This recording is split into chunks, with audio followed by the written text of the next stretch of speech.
loss aversion is a cognitive bias that explains why we view losses more unfavorably than gains.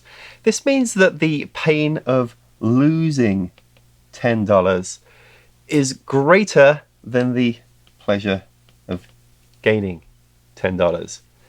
Since humans are wired to favor avoiding pain over acquiring pleasure, our natural tendency is to avoid loss by following tried and tested behavioral patterns. Loss aversion is a strong psychological principle that can often lead to bad decisions. Making things like financial choices very unfortunate. It is the idea of trying to recoup past losses by taking bigger risks instead of accepting the losses and making new decisions based on what you've learned from your mistakes. It can lead us to riskier behavior. For example, investors may refuse to sell an asset which is falling in value if they're afraid of taking a loss. They miss the opportunity to cut their losses and they continue holding on to a sinking asset. Loss aversion was documented by Israeli psychologists Amos Tversky and Daniel Kahneman, who performed experiments which explained how people make decisions under uncertainty. And what they found was that people who experienced an actual loss were willing to take bigger risks in order to avoid further losses. Now, contrast this with risk aversion.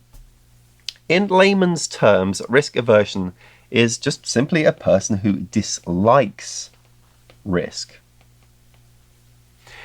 For example, someone who doesn't enjoy roller coasters or scuba diving would be considered a risk-averse individual.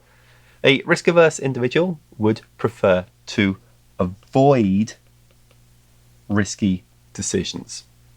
Not because of any fears associated with the outcome, but simply because they don't like standing close to that line of risk.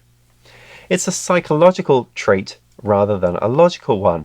A lot of the time, we'll be able to identify whether somebody is risk-averse or loss-averse based on their personality and how they react to decision-making tasks.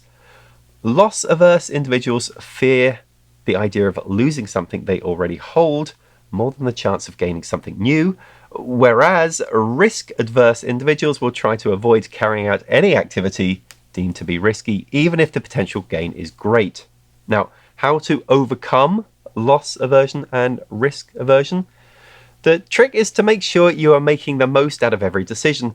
This means weighing up all of the pros and cons, risks and benefits before settling on a final choice. Think about what you would do if you were given $20 for free.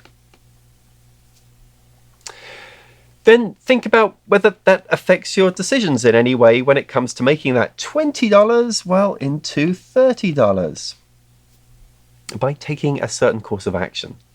Loss aversion and risk aversion are concepts that we need to be aware of, but if we can understand them and predict their effect on our decision-making processes, then we can stop them letting them affect us in ways which are holding us back from achieving our goals. Check out the other videos in this cognitive bias series, including how anchoring is making you pay too much, and availability bias versus confirmation bias. Thanks for watching.